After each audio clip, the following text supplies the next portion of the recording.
नमस्कार प्यारे छात्रों। पूर्व कक्षा में हमने बेटी बचाओ बेटी पढ़ाओ, बेटी के बिना संपूर्ण संसार अधूरा है, बेटी के बिना घर अधूरा है नामक कहानी को पढ़ा। उसमें हमने देखा संवादात्मक कथन था वो, उसमें शालिनी, माला और राकेश के बीच में संवाद होता है।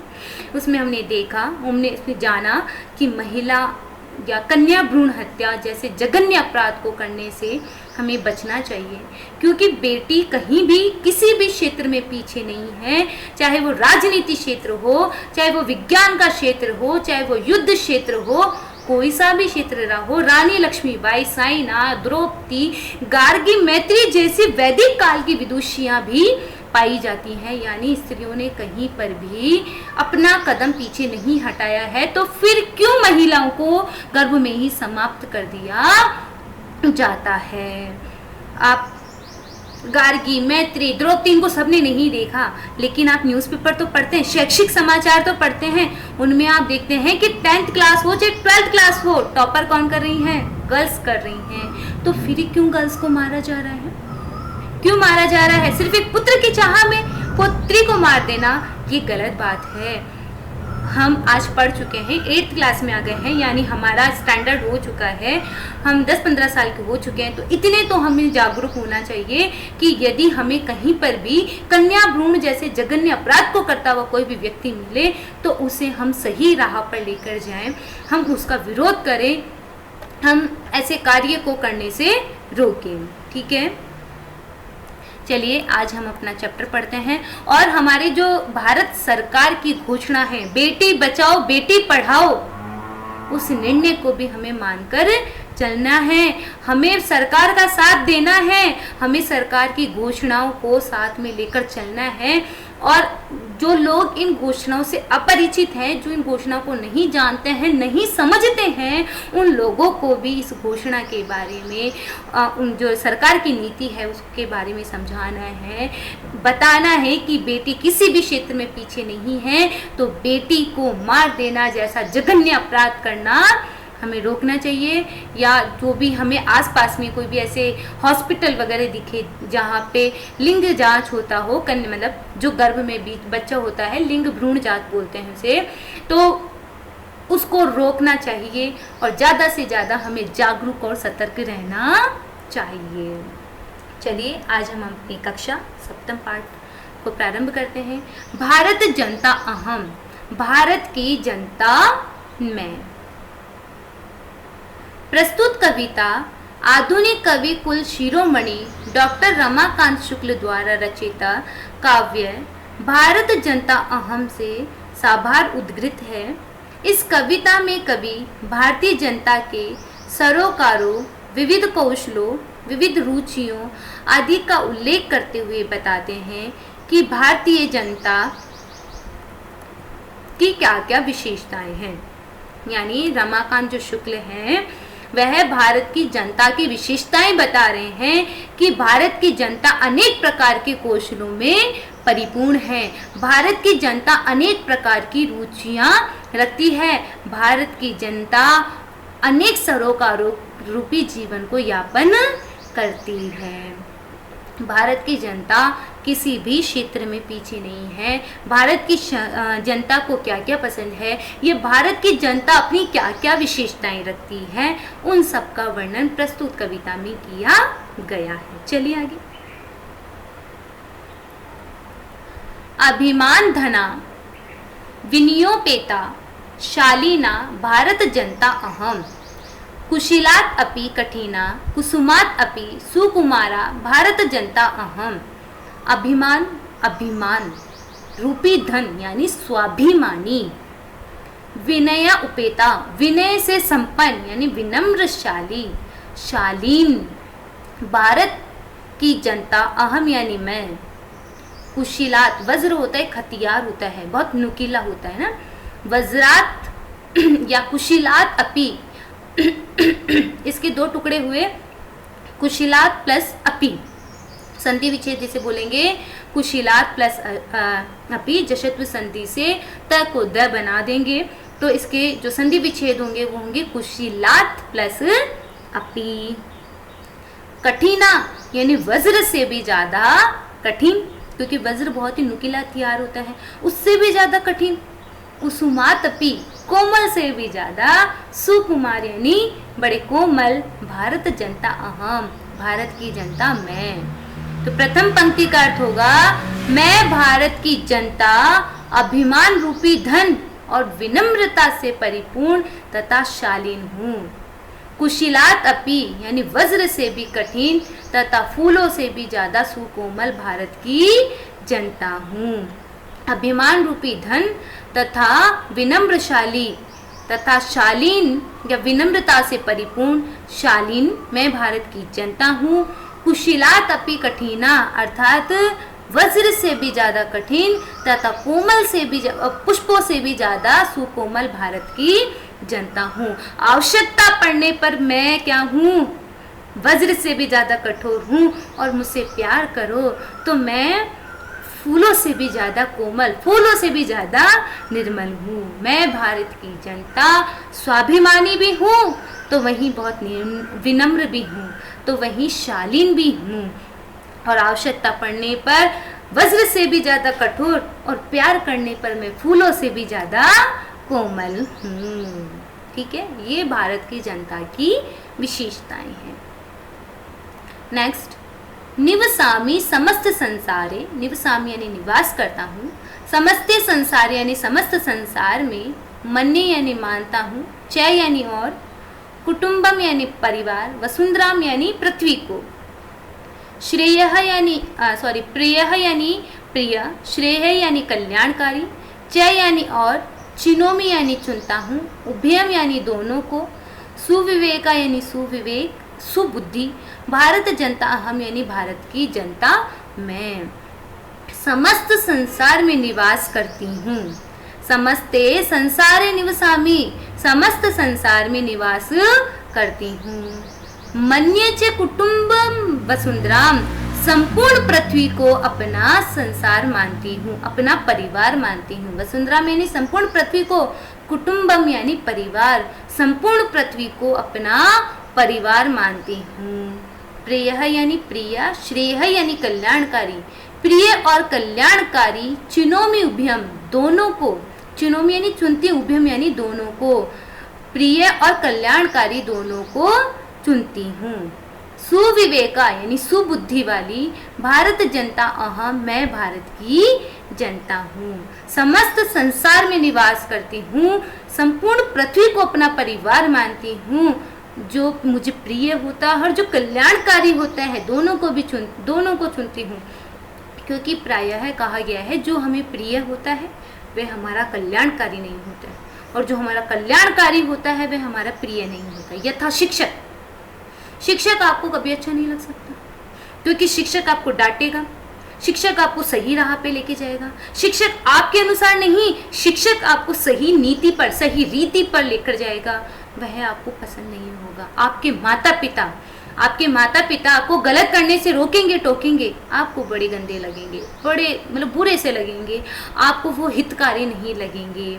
ठीक है, आपको लगेंगे क्या मम्मा हमेशा मुझे टोकते रहते हो, आपको वो अच्छे नहीं लगेंगे, जबकि वो आपको सही चीज़ के लिए टोक रही होती है। तो जो सही चीज़ के लिए टोक रही हैं वो कल्याणकारी, एक आपके कुछ एक दोस्त है, अरे यार सब सही है, कोई ना कर लो, वो आपको प्रिय लग रहे हैं, वो प्रिय लगने वाले लेकिन आपके कल्याणकारी नहीं है। तो जो कल्याणकारी होता प्रिय होता है, दोनों एक साथ होना असंभव है, लेकिन भारत की जनता कल्याणकारी और प्रिय दोनों को चुनती है। सुविवेका यानी सुबुद्धि वाली, भारत जनता अहम, सुबुद्धि वाली मैं भारत की जनता हूँ। मैं सुबुद्धि वाली भारत की जनता संपूर्ण संसार में निवास करती हूँ, संपूर्ण पृथ्वी को अपना परिवार मानती हूँ, उसके अलावा कल्याणकारी तथा प्रिय दोनों का चयन करती हूँ।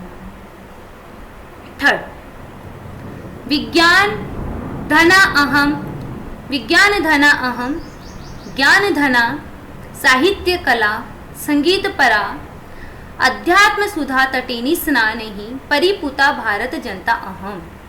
विज्ञान धना, विज्ञान रूपी धन, अहम मैं, ज्ञान धना ज्ञान रूपी धन, साहित्य साहित्य, कला कला, संगीत यानी संगीत, परा यानी परिपूर्ण, अध्यात्म यानी अध्यात्मी, सुधा यानी अमृतमयी, तटिनी यानी तट से, तट के, स्नानन यानी स्नान से अर्थात नदी के तट के स्नान से, परिपूता यानी पवित्र, भारत यानी भारत, जनता यानी जनता, अहम यानी अहम, मैं विज्ञान तथा ज्ञान रूपी धन से परिपूर्ण हूँ, मैं विज्ञान तथा ज्ञान रूपी धन से परिपूर्ण हूँ, साहित्य कला और संगीत से संपन्न हूँ, साहित्य संगीत और कला से संपन्न हूँ, तथा अध्यात्ममयी अमृतमयी गंगा नदी के तट, अध्यात्मयी अमृतमयी, हम सबसे ज़्यादा पवित्र नदी गंगा माता को ही मानते हैं, तो यहाँ किसी नदी का नाम तो नहीं दिया हुआ है, लेकिन हम गंगा नदी का नाम ले सकते हैं कि अध्यात्ममयी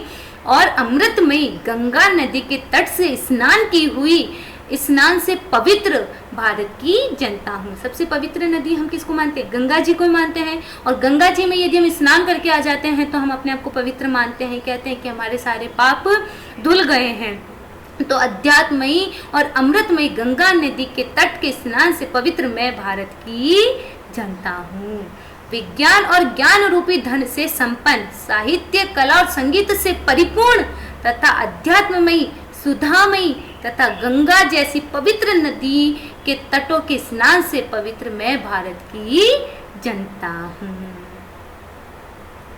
मम गीतई मुग्धम समम जगत, मम यानी मेरे, गीते यानी गीतों पर, मुग्धम यानी मुग्ध है, समम यानी संपूर्ण, जगत यानी संसार, मम यानी मेरे, नृत्य ही यानी नृत्य पर, मुग्धम यानी मुग्ध या प्रसन्न, या प्रसन्न मुग्ध बोल सकते हो आप इसको, समम यानी संपूर्ण, जगत यानी संसार, मम यानी मेरे, काव्य यानी काव्य पर, मुग्धम यानी मुग्ध, समम यानी संपूर्ण, जगत यानी संसार, रस भरिता यानी रस से परिपूर्ण, भारत जनता अहम मैं भारत की जनता हूँ। प्रथम पंक्ति का अर्थ है मेरे गीतों पर संपूर्ण संसार मुग्ध है, मेरे गीतों पर संपूर्ण संसार मुग्ध है। भारत की जनता में एक आते हैं हमारे लता मंगेशकर जी।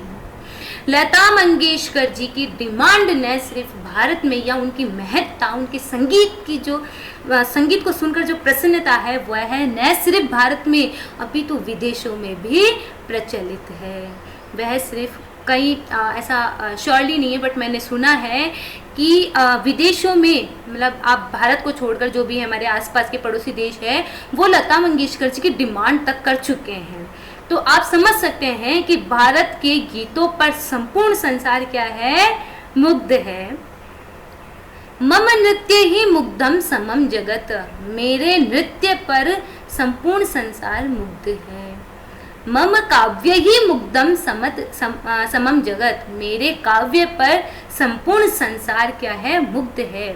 हमारे संस्कृत के बहुत ही प्रसिद्ध कवि कालिदास जी हैं, उनका एक प्रसिद्ध ग्रंथ है अभिज्ञान शाकुंतलम। आपको जानकर थोड़ा सा ताजुब होगा कि संस्कृत न सिर्फ भारत में अपितु विदेशों में भी बहुत प्रचलित है। आप अभी यूट्यूब चैनल पे यदि सर्च करते हैं तो विदेशों के मुख से आप संस्कृत वार्तालाप यानी संस्कृत में बातें करना, संस्कृत में वो परफेक्टली बोल रहे हैं, संस्कृत में वो गीत गा रहे हैं। तो हमारी संस्कृत भाषा, हमारे काव्य न सिर्फ भारत में अपितु विदेशों में भी प्रचलित है। आपको विश्वास नहीं होता तो आप YouTube चैनल पे सर्च करके देखना, किसी विदेशी के मुख से आपकी बहुत सारे, जैसे बहुत सारे देश हैं, विदेश हैं आप जिनमें देखेंगे, जैसे अभी कुछ दिन पहले फ्रांस से एक ने गाया। उसके अलावा आप देखेंगे कि विदेशों में भी हमारी संस्कृत भाषा, हमारे गीत, राधे कृष्णा इत्यादि गीत भारत में भी, भारत को छोड़ के पूरे विदेशों में भी प्रचलित है। संस्कृत भाषा की महत्ता तो मैं आपको YouTube पे आप देख सकते हैं। विदेशी लोग संस्कृत को ऐसे परफेक्टली बोलते हैं जितना परफेक्टली वो अंग्रेजी भाषा का प्रयोग करते हैं। जितनी परफेक्टली अभी मैं हिंदी बोल रही हूँ, आप हिंदी बोल लेते हैं, उतनी ही परफेक्टली वो लोग संस्कृत भाषा का भी प्रयोग करते हैं। अर्थात हमारे जो संस्कृत भाषा है, हमारे जो संस्कृत काव्य है, वह न सिर्फ भारत में अपितु विश्व में भी प्रसिद्ध है। अब हम बात कर रहे थे काव्य। कालिदास जी का प्रसिद्ध ग्रंथ है अभिज्ञान शाकुंतलम। उसका जो अनुवाद है यानी ट्रांसलेशन है कालिदास जी ने तो संस्कृत में लिखा है, उसका ट्रांसलेशन बंगाली, मेवाड़ी आदि भाषाओं में तो हुआ ही है। उसके अलावा आप देखेंगे कि विदेशों में भी कई लोगों ने उसका ट्रांसलेशन किया है, यानी हमारे पढ़ा उन्होंने संस्कृत में है, संस्कृत से उन्होंने इंग्लिश में ट्रांसलेशन किया है। यानी हमारा जो अभिज्ञान शाकुंतलम ग्रंथ है वो न सिर्फ भारत में अपितु विदेशों में भी बहुत प्रचलित हुआ है। ये तो मैं सिर्फ एक ग्रंथ का नाम बता रही हूँ जो सबसे ज़्यादा प्रचलित है। ऐसे अनेक ग्रंथ हैं जो न सिर्फ भारत को तो पसंद होते ही हैं बल्कि विदेशों में भी उनकी सराहना की जाती है। संस्कृत भाषा की यदि बात करें ना तो नासा में हफ्ते में से 3 दिन संस्कृत भाषा का पठन पाठन अर्थात शिक्षण कार्य किया जाता है। विदेशों में संस्कृत भाषा पर अनेक रिसर्च किए जाते हैं। उसके अलावा आप देख सकते हैं चाहे आपका योग हो, कहाँ से निकला है? पतंजलि जी के योग से। विज्ञान है वो चरक संहिता से निकल कर आया है। जो लगभग आज हम देख रहे हैं ज्ञान विज्ञान, ये सब हमारे संस्कृत काव्यों से ही धीरे धीरे निकल कर आए हैं। और आज विदेशी लोग भी कहीं ना कहीं हमारे संस्कृत ग्रंथों की महत्ता को स्वीकार करने पर बाध्य हैं। चलिए, मम काव्ये मुग्धम समम जगत, मेरे काव्यों पर संपूर्ण संसार क्या है? मुग्ध है। रस भरिता यानी रस से परिपूर्ण मैं भारत की जनता हूँ। उत्सव प्रिया अहम, उत्सव प्रिया यानी त्योहार इत्यादि मनाने, चाहे वह होली दिवाली हो, चाहे वह किसी महापुरुष की जयंती हो, महाराणा प्रताप जयंती हो, या जो भी जयंती इत्यादि हो, या हमारे जहाँ पे भी आप रहते हैं, जैसे राजस्थान में यदि आप रहते हो, राजस्थान के गणगौर इत्यादि त्यौहार हो, उनको मनाने, त्योहारों को मनाने में उनको बड़े उमंग के साथ मनाने भारत की जनता को बहुत पसंद है। श्रम प्रिया, भारत की जनता बहुत परिश्रमी भी है, यानी उसे परिश्रम करना भी बहुत ज़्यादा पसंद है। पद यात्रा देशाटन प्रिया, पद यात्रा ने पद यात्रा द्वारा देशाटन यानी विदेशों का भ्रमण प्रिय यानी पसंद है। पद यात्रा द्वारा विदेशों का भ्रमण भी उसे बहुत पसंद है। लोक क्रीड़ा सत्ता, लोक क्रीड़ा में भी आसक्त है। वर्धे यानी बड़ा, अतिथि यानी अतिथि, देवा यानी देवता। अतिथि को भारत की जनता देवता से भी बड़ा मानती है, अर्थात जो हमारे घर में देवी अतिथि देवो भवः, अतिथि जो आते हैं, मेहमान आते हैं, हम उनका देवता से भी ज़्यादा सम्मान करते हैं। और यह भारत के अलावा अन्यत्र बहुत कम देखने को मिलता है। हमारे बाहर, गेट के बाहर यदि भिक्षुक भी आता है तो हम उसको अतिथि मानते हैं, उसको खाली हाथ नहीं लौटने देते हैं। ये हमारे संस्कार है, ये हमारी परंपराएं हैं, और ऐसे संस्कार और परंपरा सिर्फ भारतीय लोगों में ही पाया जाता है। भारत की जनता में, मैं भारत की जनता, तो पूरा अर्थ बोलते हैं, मैं भारत की जनता उत्सव प्रिया हूँ, उत्सव को पसंद करने वाली हूँ, परिश्रम को पसंद करने वाली हूँ। पद यात्रा या पद यात्रा द्वारा विदेशों के भ्रमण को पसंद करने वाली हूँ।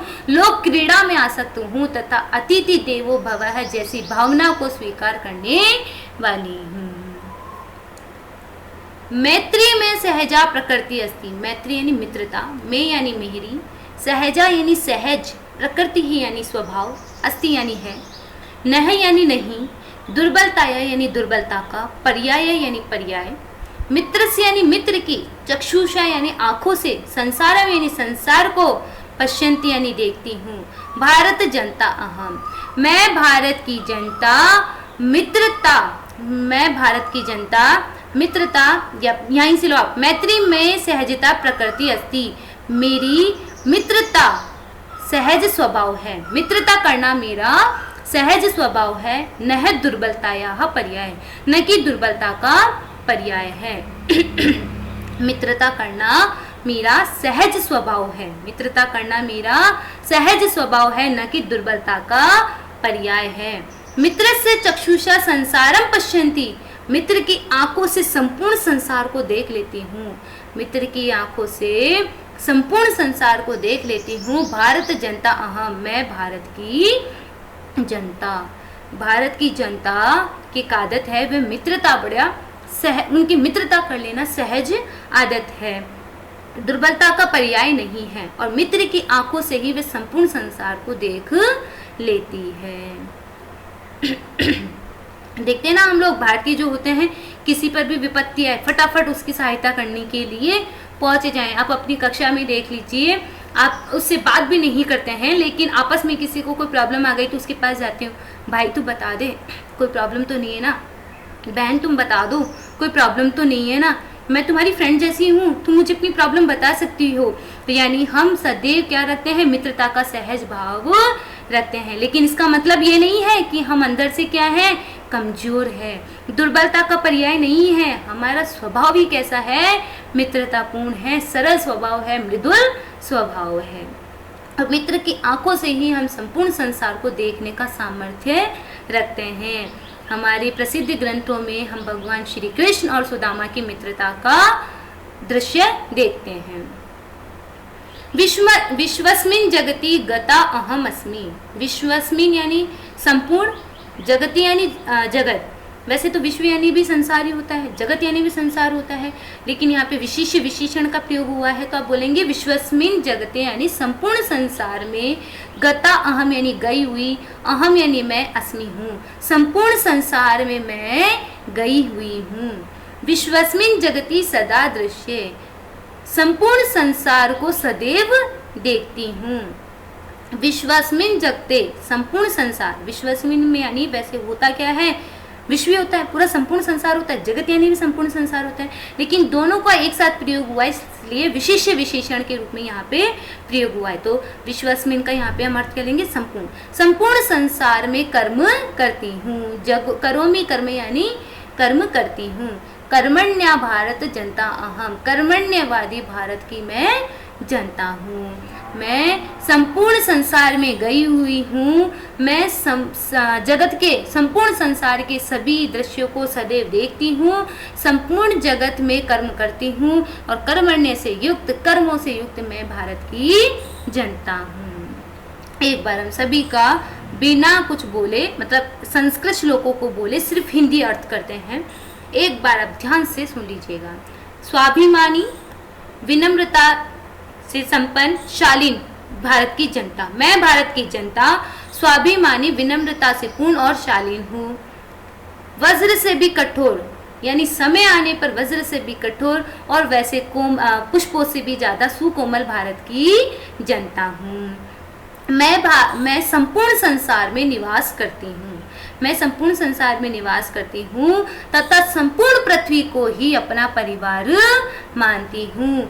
प्रिय और कल्याणकारी दोनों का चयन करती हूँ, सुबुद्धि वाली भारत की जनता हूँ।